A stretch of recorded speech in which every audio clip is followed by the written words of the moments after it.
राजस्थान के सीकर जिले के खाटू श्याम धाम में श्याम बाबा के दर्शन करने के लिए पहुंचे हैं। फाल्गुन मास के शुक्ल पक्ष में लाखों करोड़ों की संख्या में भक्त दर्शन करने के लिए खाटू श्याम धाम आते हैं। फाल्गुन मास के शुक्ल पक्ष का एकादशी का दिन श्याम बाबा के दर्शनों के लिए बहुत ही शुभ और पुण्यकाल का दिन माना जाता है। फाल्गुन मास की शुक्ल पक्ष की द्वादशी तिथि को रात को हम खाटू श्याम धाम पहुँच गए थे। रात को बाबा के कपाट बंद थे। सुबह आरती के समय कपाट खुलने वाले थे।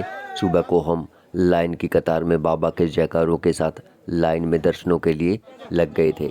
वैसे तो देवी देवताओं को कोई भी फूल अर्पित किया जा सकता है, लेकिन खाटू श्याम बाबा को गुलाब का फूल अति प्रिय है। जो भी भक्त खाटू श्याम बाबा को गुलाब का फूल अर्पित करता है, खाटू श्याम बाबा उनकी सभी मनोकामनाएं पूरी करते हैं। श्री खाटू श्याम धाम के दिव्य अद्भुत सुंदर दर्शन, जय श्री श्याम जय श्री राम। ज्यादातर यात्री जो खाटू श्याम धाम दर्शन करने के लिए आते हैं वो रिंगस से खाटू श्याम बाबा का निशान उठाते हैं। निशान मतलब बाबा की ध्वजा, झंडा, और पैदल यात्रा करते हैं। खाटू श्याम धाम से रिंगस की डिस्टेंस लगभग 25 किलोमीटर है। मैं अपने आप को बहुत ही सौभाग्यशाली मानता हूं कि मुझे फाल्गुन मास में शुक्ल पक्ष में श्याम बाबा के दर्शन करने का सौभाग्य प्राप्त होने जा रहा है। और सबसे बड़ी बात ये, सुबह प्रातःकालीन आरती के समय बाबा के दर्शन होंगे। तो आइए अब जानते हैं खाटू श्याम धाम मंदिर कैसे अस्तित्व में आया और श्याम बाबा कौन थे। श्री श्याम बाबा महाभारत कालीन बर्बरिक पांडव वंशज थे। भीम के पुत्र और घटोत्कच के पुत्र थे। पांडव वंशज बर्बरिक महाशक्तिशाली महान वीर योद्धा थे। महाबली बर्बरिक शिव भक्त थे। भगवान शिव ने बर्बरिक की तपस्या से प्रसन्न होकर उनको वरदान में 3 दिव्य चमत्कारिक शक्तिशाली बाण दिए थे। ये बाण इतने दिव्य चमत्कारिक और शक्तिशाली थे कि एक ही बाण से पूरे महाभारत को समाप्त करने की अक्षमता रखते थे। इसलिए श्याम बाबा को 3 बाणधारी भी कहा जाता है। महाभारत के युद्ध के दौरान बर्बरिक ने अपनी माता अहिलावती के समक्ष युद्ध में जाने की इच्छा प्रकट की। जब मां ने युद्ध में जाने की अनुमति दे दी तो उन्होंने माता से पूछा कि मैं युद्ध में किसका साथ दूं। इस प्रश्न पर माता ने विचार किया कि कौरवों के साथ तो विशाल सेना और स्वयं भीष्म पितामह, गुरु द्रोणाचार्य, कृपा आचार्य, अंगराज, कर्ण जैसे महारथी हैं। इसलिए कौरवों के सामने पांडव अवश्य हार जाएंगे। इसलिए उन्होंने बर्बरिक से कहा कि जो हार रहा हो तुम उसी का सहारा बनो। बर्बरिक ने माता को वचन दिया कि वो ऐसा ही करेंगे और वह युद्ध भूमि की ओर निकल पड़े। भगवान श्री कृष्ण युद्ध का अंत जानते थे, इसलिए उन्होंने सोचा कौरवों को हारता देखकर अगर बर्बरिक कौरवों का साथ देने लगा तो पांडवों का हारना निश्चित है। महाभारत के युद्ध के दौरान बर्बरिक पांडव और कौरवों की सेना के बीच एक पीपल के वृक्ष के नीचे आकर खड़े होकर घोषणा कर डाली कि मैं उस पक्ष की तरफ से लड़ूंगा जो हार रहा होगा। इसलिए श्याम बाबा को हारे का सहारा भी कहा जाता है। बर्बरिक की इस घोषणा से भगवान श्री कृष्ण चिंतित हो जाते हैं। बर्बरिक के समक्ष जब भगवान श्री कृष्ण और अर्जुन उसकी वीरता का चमत्कार देखने के लिए उपस्थित हुए, तब बर्बरिक ने अपनी वीरता का छोटा सा नमूना मात्र ही दिखाया था। भगवान श्री कृष्ण ने कहा, यह जो पीपल का वृक्ष है इसके सारे पत्तों को एक ही तीर से छेद दो तो मान जाऊंगा। बर्बरिक ने आज्ञा लेकर तीर को पीपल के वृक्ष की ओर छोड़ दिया और पीपल के वृक्ष के सारे पत्तों को छेद दिया, लेकिन एक पत्ता टूटकर नीचे गिर पड़ा। भगवान श्री कृष्ण ने उस पत्ते को यह सोचकर पैर रखकर उसे छुपा लिया कि यह छेद होने से बच जाएगा, लेकिन सभी पत्तों को छेदने के बाद वह तीर भगवान श्री कृष्ण के पैर के पास आकर रुक गया।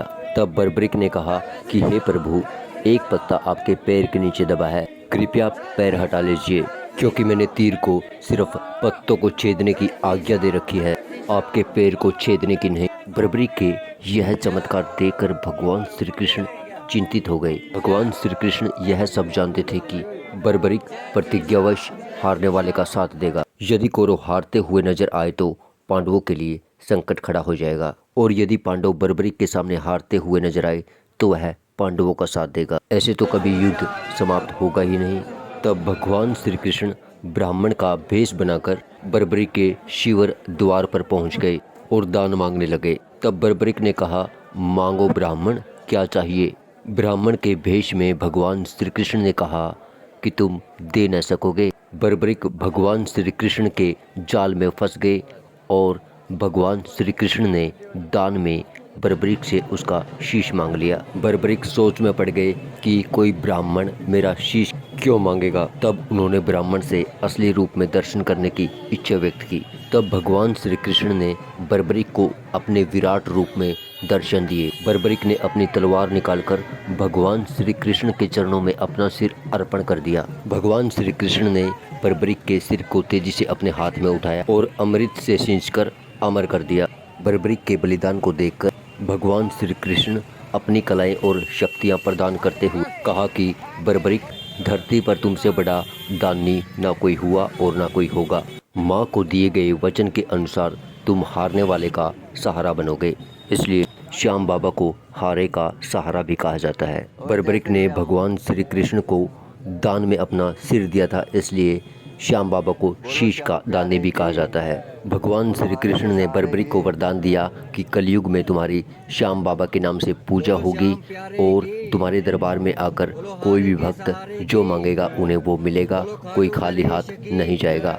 बर्बरिक को वरदान देते हुए भगवान श्री कृष्ण कहते हैं, मैं तो तकदीर बनाने वाला हूँ, लेकिन तुम मेरी बनाई हुई तकदीर को भी बदल सकोगे। इस तरह से कलयुग में खाटू श्याम मंदिर अस्तित्व में आया, जहाँ श्याम बाबा का शीश विराजमान है और जहाँ बर्बरिक ने भगवान श्री कृष्ण को अपना शीश दान में दिया था, वो भूमि है कुरुक्षेत्र के पास पानीपत जिले में चुलकाना धाम धर्म अक्षेत्र, जहाँ बर्बरिक ने भगवान श्री कृष्ण को शीश का दान दिया था। और भगवान श्री कृष्ण की आज्ञा से जिस पीपल के वृक्ष को बर्बरिक ने सभी पत्तों को छेदा था, वो पीपल का वृक्ष आज भी है और उस पीपल के वृक्ष के पत्तों में छेद आज भी हैं। वह पीपल का वृक्ष पानीपत जिले के चुलकाना धाम में है। ऐसी मान्यता है कि श्याम बाबा के दर्शन व इस पीपल के वृक्ष की परिक्रमा और यहाँ धागे बांधने से सभी मनोकामनाएं पूरी होती हैं और जीवन के सभी कष्ट दूर हो जाते हैं। खाटू श्याम धाम श्री श्याम बाबा व भगवान श्री कृष्ण के दर्शनों के लिए एक पवित्र धार्मिक तीर्थ स्थल है। जो भी भक्त सच्चे मन व सच्चे दिल से खाटू श्याम धाम श्याम बाबा के दर्शन करने के लिए आते हैं, बाबा के दरबार से कोई भी भक्त खाली हाथ नहीं जाता। श्याम बाबा सभी की मन्नतें, सभी मनोकामनाएं पूरी करते हैं। श्याम बाबा के दर्शन मात्र से ही जीवन के सभी कष्ट, दुख, दर्द, तकलीफ सब दूर हो जाते हैं। जीवन में सुख, शांति और समृद्धि आती है, सफलता आती है। बोलो राधे राधे। जय श्री श्याम, जय श्री कृष्णा, जय श्री राम।